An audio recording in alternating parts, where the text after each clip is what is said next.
Tonight we're going to read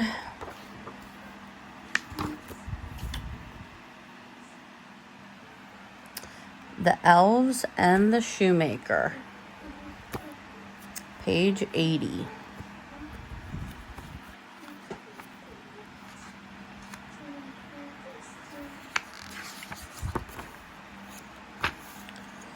All right, let's see here. There was once a shoemaker who lived with his wife. Although they worked from dawn until dusk, they were very poor. "We have only enough leather to make one more pair of shoes to sell," the shoemaker told his wife one day. "What will become of us?" asked the shoemaker's wife. "How can we live without money?" The shoemaker shook his head sadly. He cut out the leather and left it on the workbench ready to start work the next morning. Then the couple went to bed with heavy hearts. In the middle of the night, when the house was quiet and pale, moonlight shone into the workshop. Two elves appeared. They were dressed in rags, but had eyes as bright as buttons. They explored the workshop, balancing on cotton reels and peering into cupboards. Soon they found the leather. Elves are busy little creatures, and so they set to work at once, snipping and sewing. As they worked, they sang, "Busy little elves we are, working by the pale moonlight while the humans are asleep. We are busy through the night." By dawn, the two little elves had finished their work and disappeared. When the shoemaker came to start work the next morning, he could not believe his eyes. There on his workbench was the finest pair of shoes he had ever seen. "The stitches are so delicate," he said, as he showed his astonished wife the beautiful shoes. "I will place them in my window for everyone to see." Soon a rich gentleman walked by the shop. He saw the stylish shoes and came inside. The rich gentleman tried on the shoes, and they fit perfectly. He was so delighted that he gave the shoemaker twice the asking price.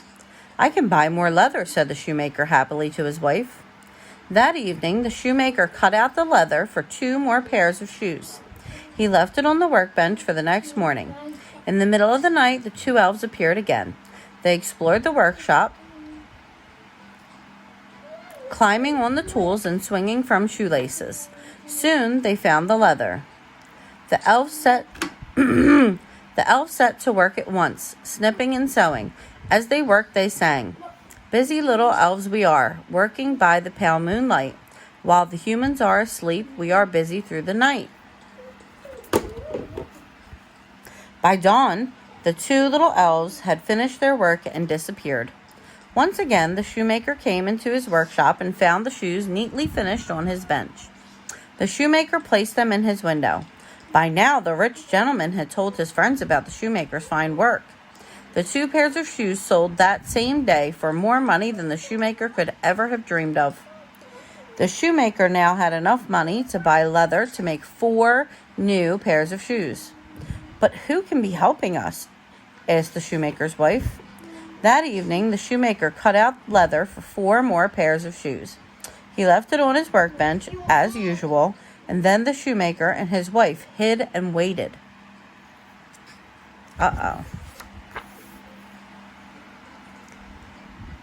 In the middle of the night, they watched in amazement as 2 little elves appeared.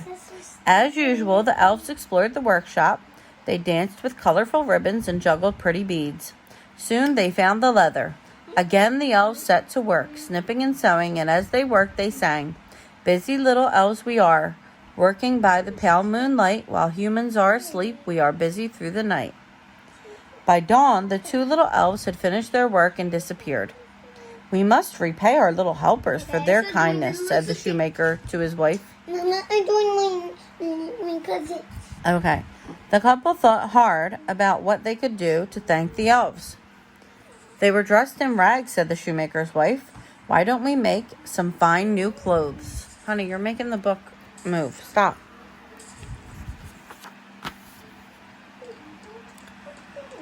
Although they were now very busy in their shop, the shoemaker and his wife spent every spare moment they had making their gift for the elves. They cut out fine cloth and leather and sewed tiny seams. Soon they had made 2 little pairs of trousers and 2 smart coats, 2 sturdy pairs of boots, and 2 warm woolly scarves. They placed the little outfits on the workbench for the elves to find. That night, when the house was quiet, the pale moonlight shone into the workshop. The shoemaker and his wife hid and waited. They watched happily as the 2 little elves appeared. As usual, the elves explored the workshop. They made a tightrope from thread and bounced on a pincushion. Soon they found the tiny little outfits. They were delighted. Yes. Okay. They put on the trousers, the coats, the boots, and the scarves and danced merrily around the workbench.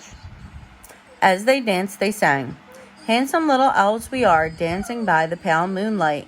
While the humans are asleep, we make merry through the night." Then the smart little elves put on their hats and disappeared. The shoemaker and his wife never saw the little elves again, but the couple continued to make fine shoes for their shop. And from that day on, they always prospered. The end.